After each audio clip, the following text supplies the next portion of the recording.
ನಮಸ್ಕಾರ, ಇದು ಸಖತ್ ಸುದ್ದಿಯ ಫುಲ್ ಮೇಲ್ಸ್ ನ್ಯೂಸ್ ಲಂಚ್. ನಾನು ಜಯಪ್ರಕಾಶ್ ಶೆಟ್ಟಿ. ನಮ್ಮ ನ್ಯೂಸ್ ನಿಮ್ಮ ಲಂಚ್ ಶುರು ಮಾಡ್ಕೊಳ್ಳಿ. ನಮ್ಮ ನ್ಯೂಸ್ ಶುರು ಮಾಡ್ಕೋತೀವಿ. ಇದೀಗ ಹೆಡ್ಲೈನ್ಸ್. ಕೊಲ್ಲಾಪುರಕ್ಕೆ ಹೋಗಿದ್ದ ಅಧಿಕಾರಿಗಳ ಮೇಲೆ ಹಲ್ಲೆ, ಶಿವಸೇನೆ ಪುಂಡಾಟಕ್ಕೆ ಕೆರಳಿದೆ ಕರ್ನಾಟಕ. ವಿವಿಧೆಡೆ ಕನ್ನಡಪರ ಸಂಘಟನೆಗಳ ಪ್ರತಿಭಟನೆ.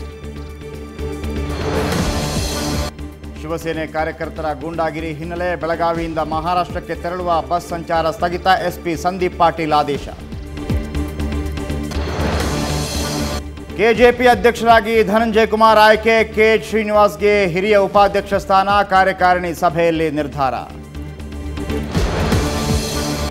ಚಿಕ್ಕಬಳ್ಳಾಪುರದಲ್ಲಿ ಸದ್ದು ಮಾಡಿದೆ ಸೆಕ್ಸ್ ವಿಡಿಯೋ. ಮಾಜಿ ಶಾಸಕರ ಪುತ್ರನ ಕಾಮದಾಟ ಮೊಬೈಲ್ನಲ್ಲಿ ಹರಿದಾಡ್ತಿದೆ ವಿಡಿಯೋ.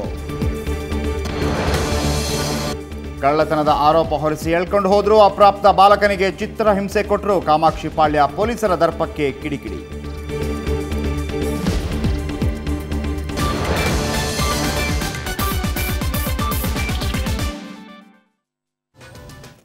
ಕೊಲ್ಲಾಪುರಕ್ಕೆ ಕರೆಸಿಕೊಂಡು ಹಲ್ಲೆ, ಕನ್ನಡಿಗ ಅಧಿಕಾರಿಗಳ ಮೇಲೆ ದಾಳಿ. ಮತ್ತೆ ಶಿವಸೇನೆಯ ಪುಂಡಾಟ.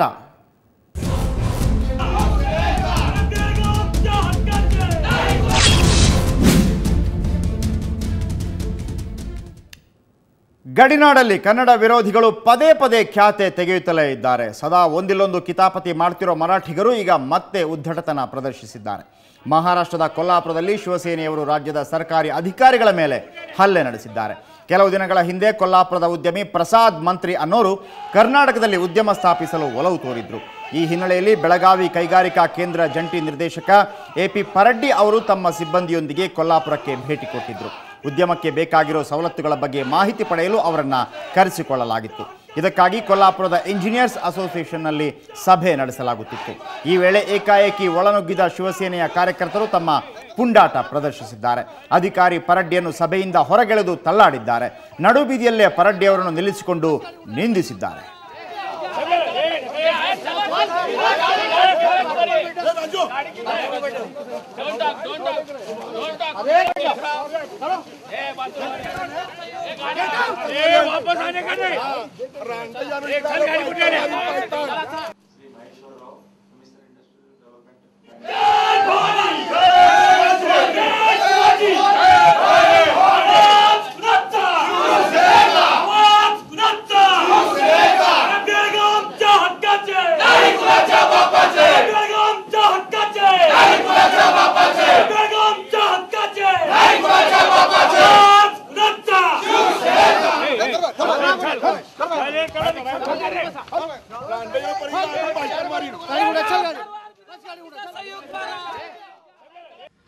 म्हणून आज कोल्हापूरमध्ये कर्नाटकामधील तिथला सचिव इथं आणून आम्हाला तिथं काय सुविधा देणार, कर्नाटकमध्ये किती जागा देणार, कशी वीज देणार आम्हाला, यासाठी या कोल्हापुरात इथल्या काही उद्योजकांनी मिटिंग घेतली होती.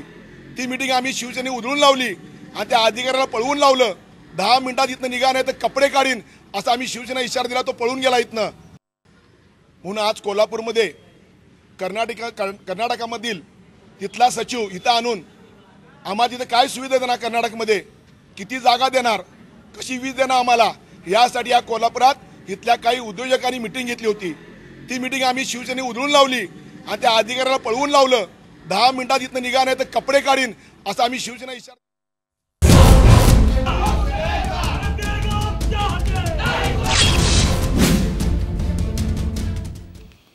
ರಾಜ್ಯದ ಸರ್ಕಾರಿ ಅಧಿಕಾರಿಗಳ ಮೇಲೆ ಶಿವಸೇನೆ ನಡೆಸಿದ ಪುಂಡಾಟಕ್ಕೆ ದಾವಣಗೆರೆಯಲ್ಲೂ ತೀವ್ರ ವಿರೋಧ ವ್ಯಕ್ತವಾಗಿದೆ. ಕರ್ನಾಟಕ ನವನಿರ್ಮಾಣ ಸೇನೆ ಕಾರ್ಯಕರ್ತರು ಮಹಾರಾಷ್ಟ್ರದ ಬ್ಯಾಂಕ್ಗೆ ಮುತ್ತಿಗೆ ಹಾಕಲು ಯತ್ನಿಸಿದರು. ನಗರದ ಮಂಡಿಪೇಟೆಯಲ್ಲಿರುವ ಮಹಾರಾಷ್ಟ್ರ ಬ್ಯಾಂಕ್ಗೆ ನುಗ್ಗಲು ಯತ್ನಿಸಿದಾಗ ಪೊಲೀಸರು 8 ಕಾರ್ಯಕರ್ತರನ್ನು ಬಂಧಿಸಿದರು.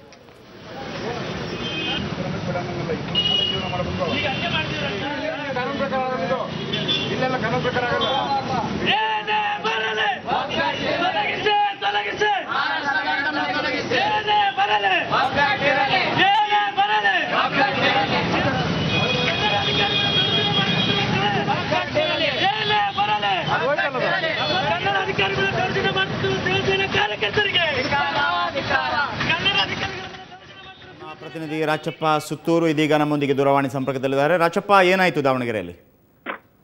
ಜಯಪ್ರಕಾಶ್ ಇಂದ ಏನು ಕೊಲ್ಲಾಪುರದಲ್ಲಿ ನಡೆದಂತ ಒಂದು ಪ್ರಕರಣವನ್ನು ಖಂಡಿಸಿ ದಾವಣಗೆರೆಯಲ್ಲಿ ಕರ್ನಾಟಕ ನವನಿರ್ಮಾಣ ಸೇನಾ ಕಾರ್ಯಕರ್ತರು ಅವರು ಸಹ ಒಂದು ಆಕ್ರೋಶವನ್ನು ವ್ಯಕ್ತಪಡಿಸಿದ್ದಾರೆ.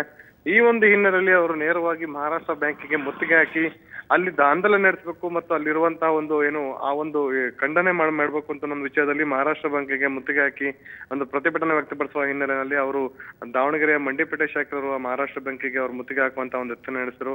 ಆ ಸಂದರ್ಭದಲ್ಲಿ ಸ್ಥಳಕ್ಕೆ ಬಂದಂತ ಪೊಲೀಸ್ ಅಧಿಕಾರಿಗಳು ಬ್ಯಾಂಕ್ನ ಕರ್ತವ್ಯಕ್ಕೆ ಮತ್ತು ಸಾರ್ವಜನಿಕರಿಗೆ ಹಿತಾಸಕ್ತಿಗೆ ಅಡ್ಡಿಯಾಗುತ್ತೆ ಅಂತ ಹಿನ್ನೆಲೆಯಲ್ಲಿ 8 ಜನ ನವನಿರ್ಮಾಣ ಸೇನೆ ಕಾರ್ಯಕರ್ತರನ್ನ ಈಗ ಪೊಲೀಸ್ ವಶಕ್ಕೆ ತೆಗೆದುಕೊಂಡು ಆನಂತರ ಅವ್ರನ್ನ ಬಿಡುಗಡೆಗೊಳಿಸಿದ್ದಾರೆ.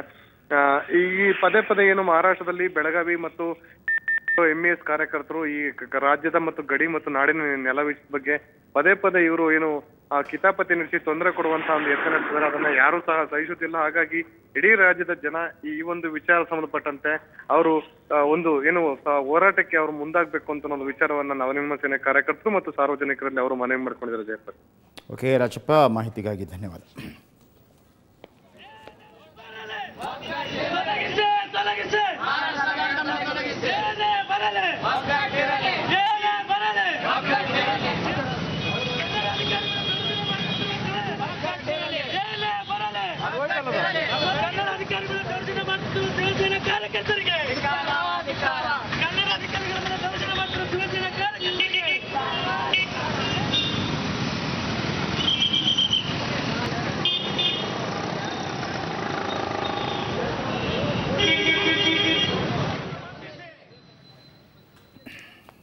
ಇನ್ನು ಕನ್ನಡ ಅಧಿಕಾರಿಗಳ ಮೇಲೆ ಶಿವಸೇನಾ ಕಾರ್ಯಕರ್ತರು ಹಲ್ಲೆ ನಡೆಸಿದ್ದಕ್ಕೆ ತೀವ್ರ ಆಕ್ರೋಶ ವ್ಯಕ್ತವಾಗಿದೆ. ಅಲ್ಲಲ್ಲಿ ಕನ್ನಡ ಪರ ಸಂಘಟನೆಗಳು ಪ್ರತಿಭಟನೆ ನಡೆಸುತ್ತಿವೆ. ಈ ಹಿನ್ನೆಲೆಯಲ್ಲಿ ಮಹಾರಾಷ್ಟ್ರಕ್ಕೆ ತೆರಳುವ ಬಸ್ ಸಂಚಾರವನ್ನು ಸ್ಥಗಿತಗೊಳಿಸಲಾಗಿದೆ. ಬೆಳಗಾವಿ SP ಸಂದೀಪ್ ಪಾಟೀಲ್ ಬಸ್ ಸಂಚಾರ ಸ್ಥಗಿತಗೊಳಿಸಿ ಆದೇಶ ನೀಡಿದ್ದಾರೆ. ನೇರವಾಗಿ ಬಸ್ ತೆರಳಬೇಕು, ಆದರೆ ಈ ಘಟನೆಯಿಂದ ಯಾವುದೇ ಬಸ್ ಕೂಡ ಯಾವುದೇ ಜಿಲ್ಲೆಗೆ ಯಾವುದೇ ರಾಜ್ಯಕ್ಕೆ ಹೋಗ್ತಾ ಇಲ್ಲ. ಇದರಿಂದ ಬಹಳಷ್ಟು ಪ್ರಯಾಣಿಕರು ತೊಂದರೆ ಪಡ್ತಾ ಇದ್ದಾರೆ. ನಾವೀಗ ಬಸ್ ಸ್ಟ್ಯಾಂಡ್ ಒಳಗಡೆ ಹೋಗಿ ನೋಡೋಣ. ಇನ್ನು ಮಹಾರಾಷ್ಟ್ರದ ಕೊಲ್ಲಾಪುರದಲ್ಲಿ ಬೆಳಗಾವಿ ಜಿಲ್ಲಾ ಕೈಗಾರಿಕಾ ಕೇಂದ್ರದ ಜಂಟಿ ನಿರ್ದೇಶಕರ ಮೇಲೆ ಹಲ್ಲೆ ನಡೆಸಿದ್ದನ್ನು ಖಂಡಿಸಿ ಕರವೇ ಕಾರ್ಯಕರ್ತರು ಬೆಂಗಳೂರಿನಲ್ಲಿ ಇವತ್ತು ಖಂಡನ ಸಭೆ ನಡೆಸಿದರು. ಶಿವಸೇನಾ ವಿರುದ್ಧ ಧಿಕ್ಕಾರ ಮೊಳಗಿಸಿದರು. ರಾಜ್ಯದ ವಿವಿಧೆಡೆಯಿಂದ ಆಗಮಿಸಿದ ಕರವೇ ಪದಾಧಿಕಾರಿಗಳು ಈ ಸಭೆಯಲ್ಲಿ ಪಾಲ್ಗೊಂಡಿದ್ದರು. ಶಿವಸೇನೆ ಇದೇ ರೀತಿ ಪುಂಡಾಟಿಕೆ ಮುಂದುವರಿಸಿದರೆ ತಕ್ಕ ಪಾಠ ಕಲಿಸಬೇಕಾಗುತ್ತೆ ಅಂತ ಎಚ್ಚರಿಕೆ ನೀಡಿದರು.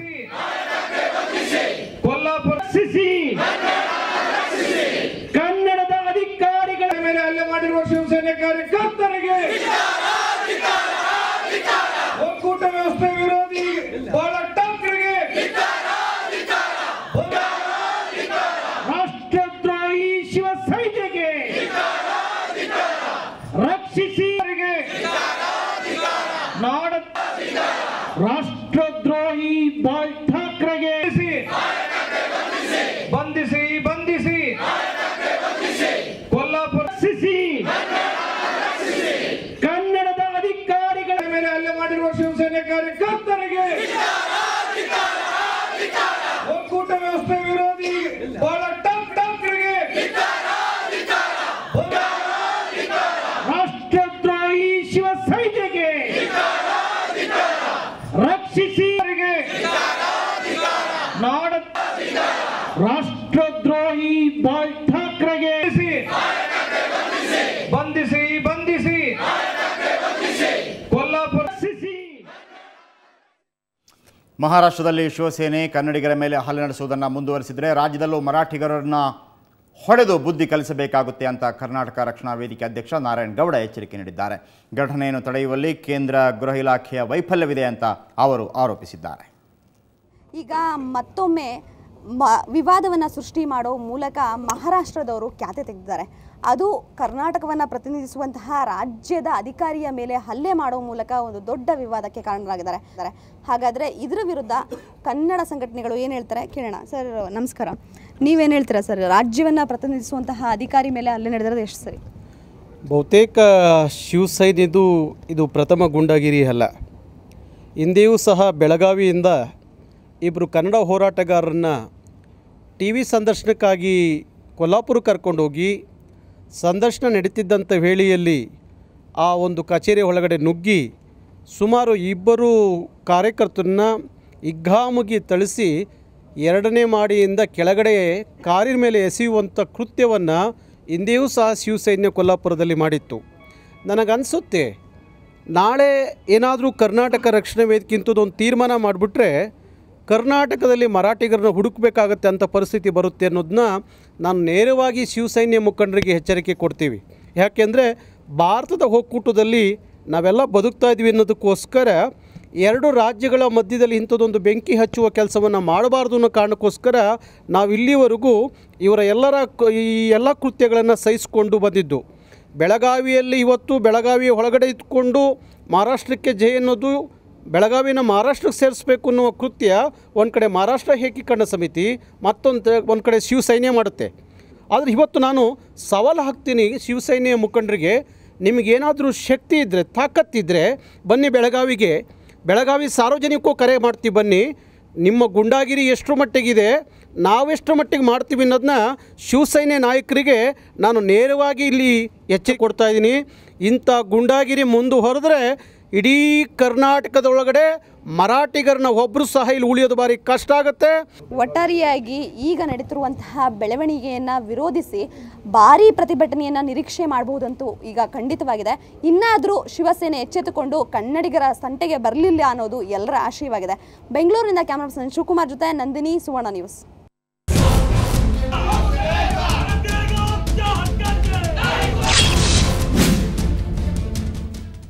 ಓಕೆ, ನ್ಯೂಸ್ ಲಂಚ್ನಲ್ಲಿ ಈಗ ಒಂದು ಪುಟ್ಟ ಬ್ರೇಕ್ ನಂತರ ನ್ಯೂಸ್ ಲಂಚ್ ಮುಂದುವರೆಯುತ್ತೆ.